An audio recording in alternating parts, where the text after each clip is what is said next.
नमस्कार, मैं आपके साथ अंजना और आप देख रहे हैं बुलेट रिपोर्टर। आइए बढ़ते हैं आज की बड़ी खबर की ओर। नमस्कार, आप देख रहे हैं बुलेट रिपोर्टर। कहते हैं कि अगर हौसले बुलंद हो तो हालात कितने भी मुश्किल क्यों ना हो, मंजिल जरूर मिलती है। रीवा की एक बेटी ने इस कहावत को सच कर दिखाया है। जन्म के साथ माँ का साया छिन गया, युवावस्था में पिता का साथ भी छूट गया, लेकिन संघर्षों के बीच उसने अपने सपनों को मरने नहीं दिया। अब वही बेटी भारतीय रेलवे में असिस्टेंट लोको पायलट बनकर ट्रेन की कमान संभालने जा रही है। आइए देखते हैं ये प्रेरणादायक रिपोर्ट। रीवा जिले के बहुरी बांध गांव की रहने वाली 23 वर्षीय कल्पना प्रजापति आज हजारों युवाओं खासकर बेटियों के लिए प्रेरणा बन गई है। कल्पना का चयन दक्षिण पूर्व मध्य रेलवे के बिलासपुर मंडल में असिस्टेंट लोको पायलट पद पर हुआ है। रेलवे प्रशासन की ओर से उन्हें नियुक्ति पत्र भी मिल चुका है और 18 जून को वे अपनी पहली ट्रायल रनिंग में शामिल होंगी। कल्पना की सफलता का सफर आसान नहीं रहा। जन्म के समय ही उनकी मां का निधन हो गया था। इसके बाद उनकी परवरिश दादी ललैया प्रजापति ने की। आर्थिक और पारिवारिक चुनौतियों के बीच भी कल्पना ने पढ़ाई जारी रखी और अपने सपनों को जिंदा रखा। साल 2024 में कल्पना के जीवन में एक और बड़ा दुख आया, जब प्रशिक्षण अधिकारी परीक्षा से महज 2 दिन पहले करंट लगने से उनके पिता गोदन लाल प्रजापति की मौत हो गई। इस हादसे के कारण वे परीक्षा नहीं दे सकी, लेकिन उन्होंने हार मानने की बजाय खुद को संभाला और आगे बढ़ने का फैसला किया। पिता के निधन के बाद कल्पना ने लाइब्रेरी में काम करते हुए अपनी पढ़ाई जारी रखी। परिवार के सदस्यों और शिक्षकों के सहयोग से उन्होंने रीवा शासकीय ITI से प्रशिक्षण प्राप्त किया। ITI के प्रशिक्षण अधिकारी नरेंद्र द्विवेदी के मार्गदर्शन ने भी उनकी राह आसान बनाई। आज उनकी मेहनत रंग लाई है और वे भारतीय रेलवे का हिस्सा बनने जा रही हैं।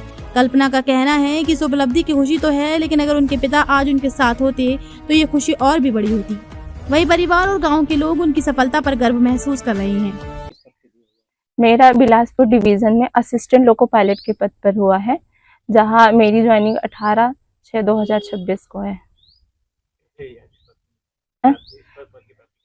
इसके लिए मैंने 2024 में फॉर्म भरा था, जिसे लास्ट 2024 में मेरा CVT 1 हुआ। उसको क्वालिफाई करने के बाद उसमें 15 गुना बच्चों का सिलेक्शन होता है। उसको निकालने के बाद CVT 2 हुआ मेरा। CVT 2 में 2 पेपर होता है, एक टेक्निकल होता है और एक मेरिट लेवल का होता है। उसको क्रॉस करने के बाद मैंने साइको निकाला 2025 में, और उसके बाद मेन मेरिट लिस्ट आई, और फिर लास्ट मार्च 2026 में DV मेडिकल हुआ और अप्रैल 2026 में मेरा रिजल्ट आया।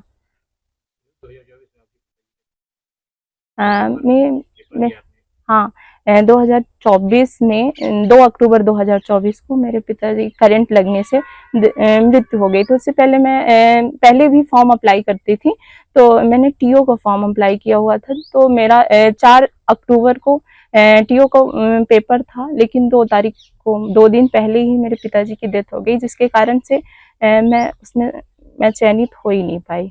गांव का नाम क्या है आपके? मेरा गांव का नाम ग्राम पोस्ट बहुरी बांध। परिवार में कौन कौन है? परिवार में जैसे धर्म से मम्मी की डेथ हो गई थी, तो पापा जी की दूसरी शादी हुई। फिर उसमें दूसरी मम्मी की 2 लड़के और 1 लड़की थे, और हमारी जॉइंट फैमिली थी, 2 चाचा 2 चाची और दादी भी है। तो उनका बहुत सहयोग रहा है हमारे लिए, है ना। सुबह से शाम तक वहीं लाइब्रेरी में भी कुछ दिनों के लिए मैंने ज्वाइन किया हुआ था। फिर हो गया, खाना पीना का कोई दबाव नहीं दिया जाता था। पढ़ाई के लिए सब लोगों ने सपोर्ट किया और आज फाइनल सिलेक्शन हो गया। चाचा लोग भी हैं आपके? हाँ, चाचा लोगों ने बहुत सपोर्ट किया आर्थिक रूप से, और मार्गदर्शक के रूप में मेरे मामा लोगों ने, मेरे 2 मामा हैं, दोनों ने ही फिटर ट्रेड से ITI किया हुआ है और बहुत सपोर्ट किया। और हमारे TO सर जो है नरेंद्र द्विवेदी सर, उन्होंने भी 2024 से पहले और पापा के डेथ होने के बाद भी हमको बहुत सपोर्ट किया। किसने कहा था कि आपको वो तो मामा जी ने ही बोला था, क्योंकि वो ऑलरेडी दोनों मामा ने ITI फिटर ट्रेड से किया हुआ था। दोनों अभी जॉब कर रहे हैं, एक रेलवे डिपार्टमेंट में ही है छोटे वाले, और बड़े वाले power plant Bhilai power plant में है। तो उन्होंने ही मेरे को ये जानकारी दी थी। प्राथमिक शिक्षा आपने कहाँ से? प्राथमिक शिक्षा मैंने अपने गांव से ही यशोदा पब्लिक स्कूल बहुरीवान से की थी। 10th तक। 10th में मेरे 86% आए थे।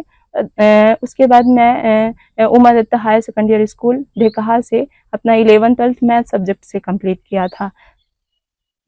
इसके बाद मुझे मामा ने ITI के बारे में जानकारी दी, मैंने अप्लाई किया, फॉर्म और उसके बाद नाम आने के बाद मैं नीम चौराहा गवर्नमेंट ITI वहाँ चयनित होने के बाद मैंने वहाँ 2 साल अपने 2021-23 के बैच में पढ़ाई की और फिर 2023 के बाद भी मैं अपना ग्रेजुएशन जो है BA पॉलिटिकल साइंस से कंप्लीट किया। अभी 2026 में मेरा कंप्लीट हो चुका है और बस पढ़ाई जारी रखी और इसी बीच मेरा सिलेक्शन हो गया। बचपन में क्या बनने का सपना था? आना था कि बचपन में अभी भी मेरा सिविल सर्विस में जाने का सपना है और मैं अपनी पढ़ाई अभी भी जारी रख रही हूँ।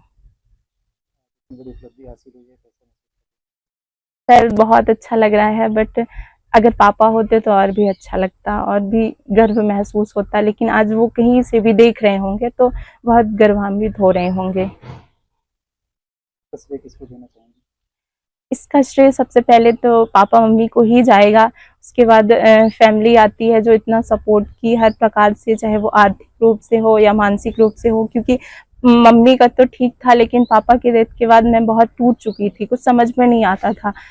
तो फिर भी उन्होंने मेरा मनोबल कम नहीं होने दिया, पढ़ने के लिए हमेशा आगे की ओर अग्रसर करते रहे। फिर उसके बाद आता है मेरे गुरु लोगों का, जिसमें से मेरे TO सर भी रहे हैं और मेरे मामा लोगों ने, ऐसा है कि परिवार के सारे लोगों ने साथ छोड़ दिया था, लेकिन मामा एक ऐसे व्यक्ति थे जिन्होंने कभी मतलब पीछे की ओर खींचने का मतलब वो पीछे की ओर करना ही नहीं चाहते थे, हमेशा आगे ही बढ़ाना चाहा उन्होंने।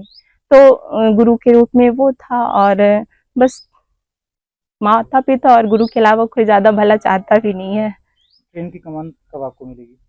ट्रेन की कमान कब मिलेगी? ट्रेनिंग कंप्लीट होने के बाद, अभी फिलहाल मेरी ज्वाइनिंग होने के बाद भी ट्रेनिंग के लिए अभी स्लॉट नहीं खाली है, तो कुछ दिनों बाद ही मेरी ट्रेनिंग स्टार्ट होगी। उसके बाद 6 मंथ ट्रेनिंग होने के बाद ही मुझे ट्रेन मिलेगी चलाने के लिए।